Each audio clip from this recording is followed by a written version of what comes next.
Hi అందరికీ నమస్కారం. ప్రపంచంలో అందరికీ షాకులు ఇచ్చే ట్రంప్కు గట్టి షాక్ తగిలింది. ఆయన పార్టీ అంటే రిపబ్లికన్ పార్టీకి వ్యతిరేకంగా డెమోక్రటిక్ సోషలిస్ట్ పార్టీ మీద న్యూయార్క్ మేయర్ అభ్యర్థిగా పోటీ చేసిన జోహ్రా మమ్దాని గెలవటమే దీనికి కారణం అని చెప్పాలి. వాస్తవానికి ట్రంప్ చాలా ట్రై చేశారు. ఒకవేళ గనక మీరు జోహ్రా మమ్దానిని గెలిపించినట్టయితే మీకు నిధులు కూడా పూర్తి స్థాయిలో ఇవ్వను, ఎంతవరకు సరిపోతా ఎంతవరకు ఇస్తా కానీ అభివృద్ధి కోసం ఎక్కువ నిధులు ఇచ్చేది లేదని తెగేసి చెప్పినా కానీ అక్కడి ప్రజలు జోహ్రా మమ్దానిని గెలిపించారు. ఏంటి ఈ జోహ్రా మమ్దానిలో స్పెషల్ ఏంటి, ఆయనలో ఉన్న భారతీయ మూలాలు ఏంటి, ఏ రకంగా విజయం సాధ్యమైంది అనేది మాట్లాడుకుందాం. అంతకంటే ముందు ఛానల్ని సబ్స్క్రైబ్ చేయండి, అలాగే వీడియో నచ్చినట్టయితే 10 మందికి షేర్ చేయండి. జోహ్రా మమ్దాని భారతీయ మూలాలున్న యువకుడు. ఆయన తల్లి మీరా నాయర్ ప్రముఖ దర్శకురాలు. సో ఒడిశాలో పుట్టి ఢిల్లీలో పెరిగి ఆ తర్వాత అమెరికా చేరుకొని అక్కడి నుంచి భారతీయ సినిమాలు, భారతీయ సాంస్కృతిక వైభవాన్ని చాటే సినిమాలు తీశారు. 2011లో 12లో సబ్జెక్టు కరెక్షన్ ఆమెకు పద్మభూషణ్ అవార్డు కూడా లభించింది.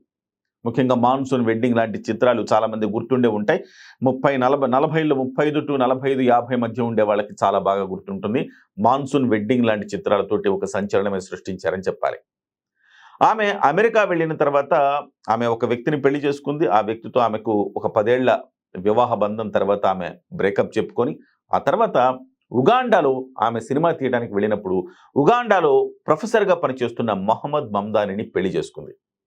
మహమ్మద్ మమ్దాని ద్వారా 1991 అక్టోబర్ 18న ఈ జోహ్రా మమ్దాని జన్మించారు. ఆ తర్వాత కొంతకాలం బాల్యమంతా ఉగాండా రాజధాని కంపాలలో జరిగినప్పటికీ ఆ బాల్యం తర్వాత బాల్య దశలోనే ఇటు దక్షిణాఫ్రికాకు వచ్చారు. కొంతకాలం దక్షిణాఫ్రికాలో ఉన్నారు. ఆ తర్వాత అక్కడి నుంచి తనకు 7 ఏళ్ల వయసులో న్యూయార్కుకు రావటం జరిగింది. అప్పటి నుంచి న్యూయార్కులో ఉన్నారు. అయితే విద్యాభ్యాసం అంతా న్యూయార్క్లోనే పూర్తయింది. 2018కి కానీ ఆయన శాశ్వత పౌరుడు కాలేకపోయారు జోహ్రా మమ్దాని. 2018లో శాశ్వత పౌరుడైన తర్వాత అక్కడున్న ప్రజలకు సంబంధించిన బాధలన్నీ చూస్తూ చాలా మందికి సాయం చేసేవాడు. ఇప్పుడు కూడా ఆయన ప్రొఫెసర్గా పనిచేస్తూ ఉంటారు కొన్ని యూనివర్సిటీల్లో. అక్కడ ఉండే వాళ్ళకి చాలా మందికి సాయం చేస్తూ రాజకీయాల్లోకి వెళితే మరింత మందికి సాయం చేయొచ్చు అనుకున్నారు. బాగా సోషలిస్టు భావాలను నింపుకున్న వ్యక్తి జోహ్రా మమ్దాని అని చెప్పాలి. సంపన్నులకు వ్యతిరేకంగా పేదలకు అనుకూలంగా మాట్లాడే ఒక భావజాలం ఉన్న వ్యక్తి. సో అందుకే ఆయన ఎన్నికల్లో 2020లో న్యూయార్క్ స్టేట్లో ఒక జిల్లాకు అసెంబ్లీ అభ్యర్థిగా ఎన్నికయ్యాడు. ఆ తర్వాత 2024లో ఆయన అక్కడున్న అంటే డెమోక్రటిక్ సోషలిస్ట్ పార్టీ తరపున మేయర్ అభ్యర్థిగా ఆయన సమీప ప్రత్యర్థితో పోటీపడి ఆయన గెలుపొందారు. ఆ తర్వాత ఇప్పుడు తాజాగా వచ్చిన రిజల్ట్స్లో మేయర్ అభ్యర్థిగా ఆయన గెలుపొందారు. ట్రంప్ని ఎవరైతే వ్యతిరేకిస్తారో వాళ్ళందరూ కూడా గంప గుర్తుగా ఇతనికి ఓటేశారు. ముఖ్యంగా న్యూయార్క్ స్టేట్ అంతా కూడాను డెమోక్రటిక్ అనుకూలంగా ఉంటుంది. సో ట్రంప్ అధికారంలో ఉన్నాడు కాబట్టి డెమోక్రటిక్కి కాస్త అనుకూలంగా ఉన్న న్యూయార్క్లో కూడా పాగా వేయాలి, రిపబ్లికన్లను గెలిపించాలని శతదా ప్రయత్నం చేశారు. కానీ ట్రంప్ ఈ విషయంలో ఫెయిల్ అయ్యారని చెప్పాలి. జోహ్రా మమ్దాని ఒక భిన్నమైన అంటే అమెరికా అంటే మనం అనుకుంటాము చాలా సంపన్నులు అనుకుంటాం. అమెరికాలో కూడా భారతీయులకు ఉన్న బాధలే ఉన్నాయనేది ఇవాళ ఆయన ఇచ్చిన ఎజెండా చూస్తే మనకు అర్థమవుతోంది. ఎన్నికల్లో ఆయన ఇచ్చిన హామీలు ఏంటంటే ఉచిత సిటీ బస్సు ప్రయాణం. ఇవాళ ఆంధ్రప్రదేశ్లో ఉచిత బస్సు ప్రయాణం ఏ రకంగా మహిళలకు ఇచ్చి విజయం సాధించారో సేమ్ అలాంటి వాగ్దానం అక్కడ కూడా చేశారు. ఉచిత సిటీ బస్సు ప్రయాణం అక్కడ అనేక మందిని పేద మధ్యతరగతి వారిని ఆకట్టుకుంది అని చెప్పాలి. అలాగే అద్దెలు విపరీతంగా ఉంటాయి. అద్దెలు అమెరికాలో ఆ అద్దెలకు స్థిరీకరిస్తానని చెప్పేసి ఆయన హామీ ఇచ్చారు. ఇష్టానుసారంగా అద్దెలు వసూలు చేయటం కుదరదు. ఇక నుంచి అక్కడి స్థానిక ప్రభుత్వం కొంత దీని మీద స్థిరీకరణ వేస్తుంది, నియంత్రణ చేస్తుంది. ఇంత ఎస్ఎఫ్టీకి ఇంత మాత్రమే అద్దె ఉండాలనేది ఒక నిర్ణయం తీసుకునే పోతున్నారు. కాబట్టి ఇక్కడ అద్దెలకు సంబంధించి కూడా ఆయన ఇచ్చిన హామీ చాలా ప్రభావం చూపిందని చెప్పాలి.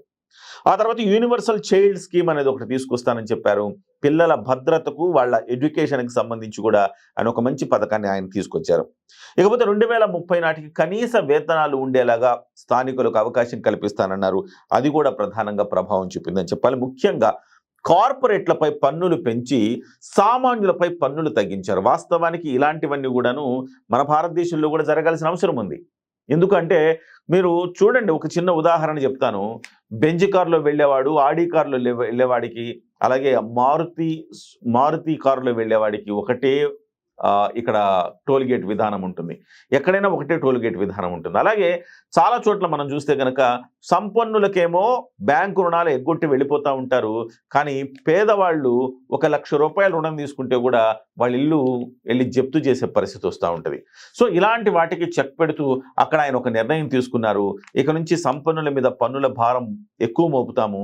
ఇక్కడ మాత్రం పన్నుల భారం తగ్గిస్తాను పేదలకు మాత్రం అని చెప్పేసి ఆయన తీసుకున్న వాగ్దానం ప్రధానంగా ఎఫెక్ట్ చూపించింది అని చెప్తున్నారు.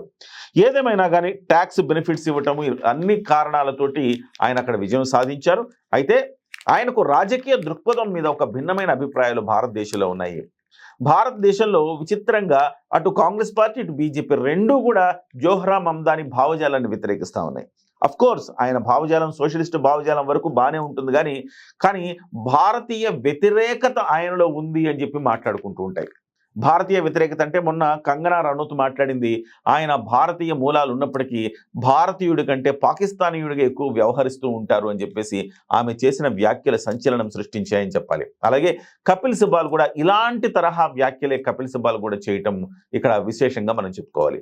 ఏదేమైనా ఒక భారతీయ మూలాలున్న వ్యక్తి, మన దర్శకురాలు మీరా నాయర్ కొడుకు అక్కడ జోహ్రా మమ్దాని విజయం సాధించాడని చెప్పుకోవడానికి కాస్త గర్వపడుతున్నా కానీ భారతీయులకు సంబంధించి, భారతీయతకు సంబంధించి అతనిలో కొంత తక్కువే ఉన్నాయి ఆ భావజాలం. మొత్తం మీద ఒక ముస్లిం యువకుడుగానే వ్యవహరిస్తున్నాడు. ముఖ్యంగా మమ్దాని ఇటు ఆఫ్రికన్ కంట్రీస్ నుంచి వాళ్ళ తండ్రి గారు వచ్చారు కాబట్టి వాళ్ళ తండ్రి గారి మూలాలు కూడా గతంలో భారతదేశంలోనే ఉండేవి అని చెప్తుంటారనమాట. భారతదేశం గుజరాత్కు సంబంధించిన వ్యక్తులు ఎప్పుడెప్పుడో వాళ్ళు ఆఫ్రికాకి వెళ్ళి సెటిల్ అయ్యారు. అక్కడి నుంచి ఇవాళ మహమ్మద్ మమ్దాని కూడా భారతీయ మూలాలు ఉన్నాయని చెప్తుంటారు. ఏదేమైనా కానీ పాకిస్తానీలకు అనుకూలంగా అప్పుడప్పుడు అతను మాట్లాడి విమర్శల పాలయ్యాడు. కాకపోతే అక్కడ స్థానికంగా చూస్తే గనక మంచి ఎజెండా తోటి అతను విజయం సాధించాడు. అక్కడ ప్రజలకైతే మంచి జరుగుతుందని మనం భావించాలి. ఏదేమైనా కానీ జోహ్రా మమ్దాని ట్రంప్కు గట్టి షాక్ ఇవ్వటం మాత్రం అక్కడ ఒక సంచలనంగా మారిందని చెప్పాలి. ట్రంప్ వ్యతిరేకత ఏ స్థాయిలో ఉందో కూడా ఇదొక రెఫరెండంగా మారిందని చెప్పాలి.